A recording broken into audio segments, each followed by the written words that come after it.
Welcome to the Leo. Jaganmohan Reddy అక్రమాస్తుల కేసు విచారణ మరొకసారి సుప్రీంకోర్టులో అయితే రావడం జరిగింది. గతంలోనే రఘురామకృష్ణరాజు ఆయన వైసీపీ పార్టీ నుంచి రెబల్ ఎంపీగా ఉన్న సమయంలోనే జగన్మోహన్ రెడ్డి బెయిల్ రద్దు చేయాలని, అలాగే ఆ కేసుని వేరొక రాష్ట్రానికి బదిలీ చేయాలి, నత్తనడకను సాగుతుందని చెప్పి సుప్రీంకోర్టులో రెండు వేరు పిటిషన్లు వేసిన సంగతి మనందరికీ తెలిసిందే. దానికి సంబంధించి విచారణ కొనసాగుతూనే ఉంది. రెండో విచారణ సమయానికి రాష్ట్రంలో ప్రభుత్వం కూడా మారటం జరిగింది. ఇప్పుడు తాజాగా విచారణ జరిగింది. ఈ నెల 2వ తారీఖున సుప్రీంకోర్టు ఒక రకంగా సిబిఐ మీద తీవ్ర అసహనాన్ని వ్యక్తం చేసింది. ఎందుకంటే ఏళ్ల తరబడి ఎందుకు ఈ కేసు సాగుతుంది, ఎందుకు కేసులో తీర్పులు రావట్లేదు, తప్ప ఒప్ప అనేది పక్కన పెట్టి ఎందుకు కేసులో తీర్పులు రావటం లేదు, ప్రజాప్రతినిధుల మీద కేసులు త్వరితగతిన పూర్తి చేయాలని గతంలోనే సుప్రీంకోర్టు ఆదేశాలు ఉన్నాయి కదా అని చెప్పి చెప్పడం జరిగింది. దీనికి అనేక పెండింగ్ పిటిషన్ల వల్ల కేసు ట్రయల్కి రావటం లేదని చెప్పి చెప్పడం జరిగింది. అప్పుడు సుప్రీంకోర్టు అసలు ఎన్ని కేసులు పెండింగ్ ఉన్నాయి, ఎక్కడి నుంచి ఎక్కడి వరకు ఉన్నాయి, ఏ స్టేటస్లో ఉన్నాయి అనేది మాకు సమగ్రంగా ఒక రిపోర్ట్ ఇస్తే దాన్ని పరిశీలించి తగు ఆదేశాలు మేము జారీ చేస్తామని చెప్పి సుప్రీంకోర్టు కూడా చెప్పడం జరిగింది. దానికి సంబంధించి నిన్న ఏదైతే సిబిఐ ఉందో తనకు సంబంధించి సిబిఐ కానివ్వండి, ఈడీ కానివ్వండి, ఈ పెండింగ్ పిటిషన్లకు సంబంధించి ఒక రిపోర్ట్ని అయితే ఇవ్వడం జరిగింది. అందులో స్పష్టంగా చెప్పింది ఏంటంటే, ట్రయల్ కోర్టు నుంచి సుప్రీంకోర్టు వరకు 125 పెండింగ్ కేసులు జగన్మోహన్ రెడ్డి మీద ఉన్నాయి. అంటే పెండింగ్ పిటిషన్లు ఉన్నాయి. అవి విచారణ జరిగితే తప్ప కేసు ట్రయల్కి వెళ్ళే అవకాశం లేదు. 86 డిశ్చార్జ్ పిటిషన్లు ఉన్నాయి. వాస్తవానికి ఈ జగన్మోహన్ రెడ్డి అక్రమాస్తుల కేసుకు సంబంధించి మొత్తంగా 11 సెక్షన్లకు సంబంధించి 11 కేసులకు సంబంధించి 120 మంది మీద ఛార్జ్ షీట్లు అయితే నమోదు చేయడం జరిగింది. 861 మందిని సాక్షులుగా కూడా చేర్చడం జరిగింది. దీనికి సంబంధించిన వేల పేజీల రిపోర్ట్లన్నింటినీ కూడా ఆల్రెడీ కోర్టు ముందు కూడా ఉంచడం జరిగింది. ఇదే విషయాన్ని అయితే నిన్న చెప్పడం జరిగింది. ముఖ్యంగా డిశ్చార్జ్ పిటిషన్లు అనేవి అత్యంత కీలకంగా మారాయి. జగన్మోహన్ రెడ్డితో పాటు ఇంక్లూడ్ అయినటువంటి ఈ కేసులో ఇంక్లూడ్ అయినటువంటి వ్యక్తులు, సంస్థలు కూడా డిశ్చార్జ్ పిటిషన్లు పదే వేయటంతో కేసు అనేది ముందుకు నడవటం లేదు. 86 డిశ్చార్జ్ పిటిషన్లు ఉంటే ఒక్క డిశ్చార్జ్ పిటిషన్ కూడా క్లియర్ అవ్వాల. ఇప్పటి వరకు 86 డిశ్చార్జ్ పిటిషన్లు ఉంటే ఒక్కటి కూడా క్లియర్ అవ్వలేదని చెప్పి నిన్న సిబిఐ ఇచ్చినటువంటి రిపోర్ట్ని బట్టి అర్థమైంది. ఒక రకంగా సుప్రీంకోర్టు కూడా షాక్ అయింది, ఎందుకు డిశ్చార్జ్ పిటిషన్లు ఇంత పెండింగ్లో ఉన్నాయని. వాస్తవానికి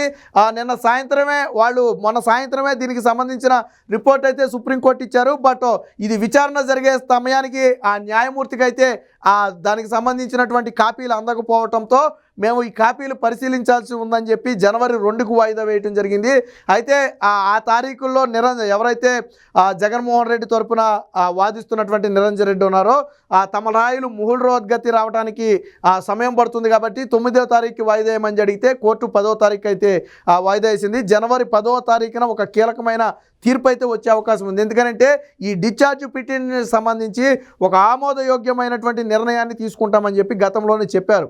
ఒకవేళ దీనికి ఏదైనా డెడ్ లైన్ విధించి ఈలోపు ముగించాలని చెప్పడం కానివ్వండి, లేదా సుప్రీంకోర్టే మొత్తం డిశ్చార్జ్ పిటిషన్లన్నింటినీ ఏకంగా పరిశీలించి దాని మీద ఏదైనా నిర్ణయాన్ని వెలువరించడం కానివ్వండి, మొత్తంగా డిశ్చార్జ్ పిటిషన్లు క్లియర్ చేస్తే తప్ప కేసు ట్రయల్ ముందుకెళ్లే అవకాశం లేని నేపథ్యంలో దీని మీద సుప్రీంకోర్టు అయితే ఒక నిర్ణయం అయితే తీసుకోబోతున్నట్టుగా తెలుస్తుంది. ఒక రకంగా ఇది వైసీపీకి మింగుడు పడిన అంశంగానే చెప్పాలి. ఎందుకంటే జగన్మోహన్ రెడ్డి కేసులు ఎందుకు డిలే అవుతున్నాయి అనేది సుప్రీంకోర్టు నిన్న కూడా అడిగినటువంటి ప్రశ్న. మేము గత విచారణలో కూడా మేము అడిగాము, ఎందుకు ఇంత డిలే అవుతుంది, ఒక ప్రజాప్రతినిధి మీద ఉన్నటువంటి ఇంత తీవ్రమైన నేరారోపణలు ఉన్నటువంటి కేసు ఎందుకు ఏళ్ల తరబడి సాగుతుంది, ఇలా సాగితే మిగతా కేసులు ఎప్పుడు పరిష్కరిస్తారు, ఇందులో న్యాయమో అన్యాయమో ఎప్పుడు తేలుతుంది, ఈ విషయాలను సుప్రీంకోర్టు గతంలోనే అడిగింది. ఇదే విషయాన్ని నిన్న కూడా ప్రస్తావించడం జరిగింది. ఈ సమయంలోనే సిబిఐ తరపు నుంచి సమాధానం చెబుతూ మా తరపు నుంచి డిశ్చార్జ్ పిటిషన్లు కానివ్వండి, పెండింగ్ పిటిషన్లు కానివ్వండి ఎక్కువ ఉండటం వల్ల కేసు ముందుకెళ్ళటం లేదు.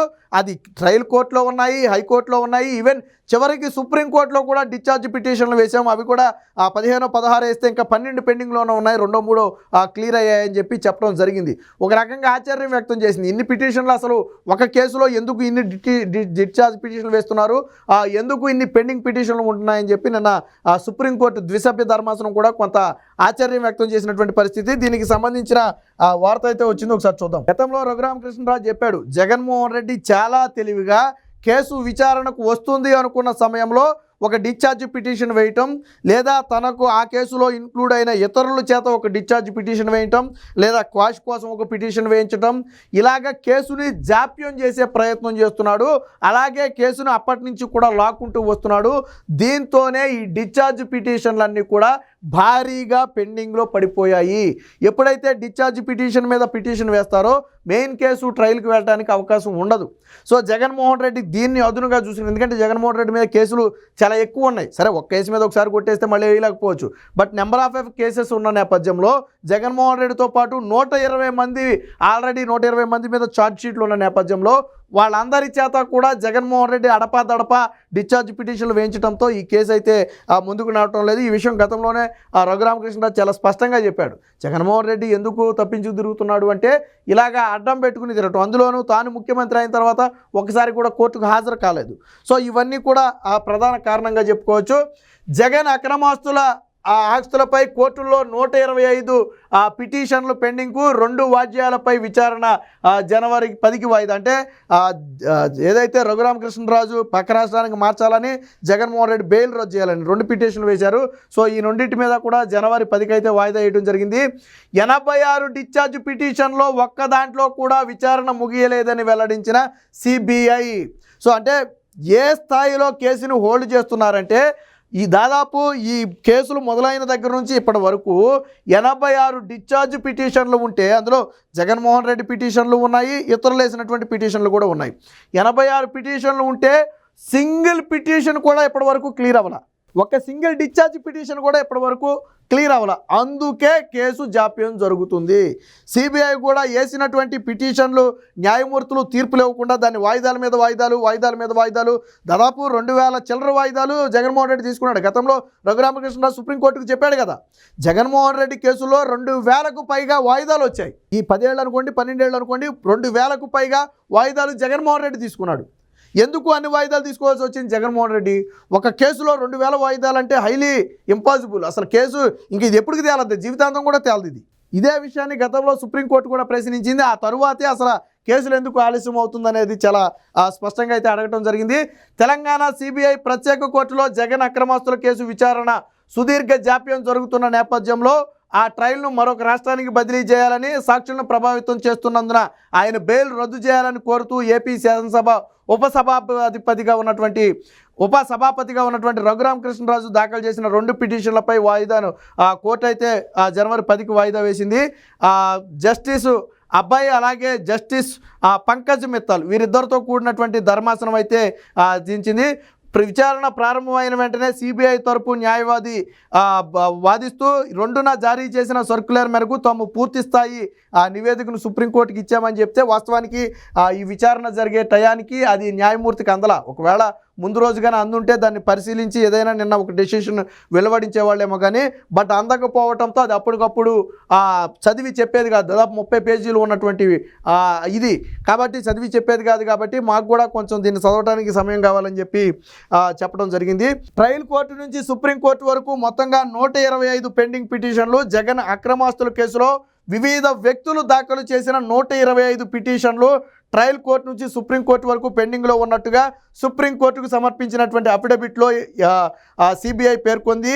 ఏ కేసులు ఏ కోర్టుల్లో ఏ స్థాయిల్లో ఉన్నాయో చెబుతూ అఫిడవిట్ దాఖలు చేయాలని ఈ నెల 2న జస్టిస్ అభయ్ అలాగే ఉత్తర్వులు అయితే జారీ చేశారు. దానికి సంబంధించి 28 పేజీల అఫిడవిట్ని అయితే సిబిఐ దాఖలు చేయడం జరిగింది. ఈ మొత్తం వ్యవహారంలో నమోదైన 11 కేసుల్లో 120 మంది నిందితులపై ఛార్జ్ షీట్లు. అంటే జగన్మోహన్ రెడ్డితో పాటు ఇంకా 119 మంది ఈ కేసుల్లో ఛార్జ్ షీట్లు దాఖలై ఉన్నారు. సో మనకి బేసిక్గా జగన్మోహన్ రెడ్డి ఒకలే తెలుసు అనుకోండి. ఇప్పుడు ఐఏఎస్ సునీత కానివ్వండి, ఆచార్య కానివ్వండి, అరబిందోకి సంబంధించిన వాళ్ళు కానివ్వండి, వీళ్ళంతా జగన్మోహన్ రెడ్డి అక్రమాస్తుల కేసులో స్టిల్ ఉన్నవాళ్ళే. సో మొత్తంగా ఉన్నారు 861 మంది సాక్షులు ఉన్నారు. ఈ కేసులకు సంబంధించి ఇప్పటి వరకు సిబిఐ సేకరించినటువంటి సాక్ష్యాలకు సంబంధించి 861 మంది సాక్షులు కూడా ఉన్నట్టుగైతే తెలుస్తుంది. ట్రయల్ కోర్టులో మొత్తం 11 కేసుల్లో కలిపి 86 డిశ్చార్జ్ పిటిషన్లు దాఖలు కాగా అన్నీ పెండింగ్లోనే ఉన్నాయని, ఒక్కదానిపైన కూడా విచారణ ముగియలేదని పేర్కొన్నారు. ఇందులో జగన్మోహన్ రెడ్డి ఒక్కడే 11 డిశ్చార్జ్ పిటిషన్లు, 120 మందిలో మిగతా 119 మంది కలిపి 11 తీసేస్తే ఇంకంత 75 పిటిషన్లు, దాదాపు 75 పిటిషన్లను 119 మంది కలిపేస్తే జగన్మోహన్ రెడ్డి ఒక్కడే ఇందులో 11 పిటిషన్లు అయితే వేసినట్టుగా తెలుస్తుంది. మొత్తంగా హైకోర్టులోని 40 పిటిషన్లు దాఖలు కాగా 27 పెండింగ్లో ఉన్నాయని, సుప్రీంకోర్టులో 15 దాఖలైతే 12 పెండింగ్లో ఉన్నాయి. అంటే 3 మాత్రమే క్లియర్ అయ్యాయి. ఇది వేరే పిటిషన్లు. సో అంటే ఎంత నత్తనడకన సాగుతుంది అనడానికి ఇది ఒక ఉదాహరణ. అయితే జనవరి 10వ తారీఖున ఇప్పుడు ఇచ్చినటువంటి ఈ పెండింగ్ రిపోర్ట్లన్నింటినీ కూడా పూర్తి స్థాయిలో పరిశీలించి ఒక నిర్ణయాన్ని మేము వెలువరిస్తామని చెప్పారు. ఈ విషయం జనవరి 2వ తారీఖునే చెప్పడం జరిగింది. మన గత నెల ఈ నెల 2వ తారీఖునే చెప్పినప్పుడే చాలా స్పష్టంగా చెప్పారు. ఏమని, మీరు అసలు ఆ రిపోర్ట్ ఇస్తే ఎందుకు పిటిషన్లు పెండింగ్లో ఉన్నాయో చూసి అవసరమైతే తగు ఆదేశాలు మేము కింది న్యాయస్థానాలకు జారీ చేస్తామని చెప్పి గతంలోనే చెప్పారు. సో ఇప్పుడు కింది కోర్టుల్లో పెండింగ్లో ఉన్నటువంటి పిటిషన్లు అన్నింటినీ కూడా ఒక డెడ్ లైన్ విధించి, నెల రోజులో 2 నెలల్లో డెడ్ లైన్ విధించి ఆ డెడ్ లైన్ లోపు పెండింగ్ పిటిషన్లన్నీ కూడా క్లోజ్ చేయడంతో పాటు మెయిన్ కేసును ట్రయల్కు తీసుకురావాలని చెప్పి సుప్రీంకోర్టు ఆదేశాలు జారీ చేసే అవకాశం ఉందని చెప్పి న్యాయవర్గాల్లో అయితే చర్చ నడుస్తుంది. ఒకవేళ ఇదే గన జరిగితే అది జగన్మోహన్ రెడ్డికి అతిపెద్ద ఆటంకంగా మారుతుంది. ఎందుకంటే ఇక వన్స్ ఒకసారి డిశ్చార్జ్ పిటిషన్లన్నీ క్లియర్ అయితే మళ్ళీ పిటిషన్లు వేసే అవకాశం కూడా ఉండకపోవచ్చు. సుప్రీంకోర్టు దానికి సంబంధించి కూడా ఏదైనా ఆదేశాలు జారీ చేయొచ్చు. పదే డిశ్చార్జ్ పిటిషన్లతో కేసును అడ్డుకుంటున్నారు కాబట్టి డిశ్చార్జ్ పిటిషన్లు వేయడానికి లేదు, మెయిన్ కేసు ట్రయల్కి తీసుకురావాలని చెప్పి ఆదేశాలు జారీ చేసినా ఆశ్చర్యపోవాల్సిన అవసరం లేదు. ఇదే కన్నా జరిగితే ఖచ్చితంగా జగన్మోహన్ రెడ్డికి అతిపెద్ద ఎదురు దెబ్బగా చెప్పుకోవచ్చు. ఏది ఏమైనా జగన్మోహన్ రెడ్డి అక్రమాస్తుల కేసులో రఘురామకృష్ణరాజు చేసినటువంటి పిటిషన్ ఆధారంగా సుప్రీంకోర్టులో కదలికైతే వస్తున్నట్టుగా తెలుస్తుంది. దీనికి సంబంధించి పూర్తి వివరాలు జనవరి 10న సుప్రీంకోర్టు ఇవ్వబోయే తీర్పును బట్టి తెలిసే అవకాశం ఉంది. Please subscribe to Leo news for more videos.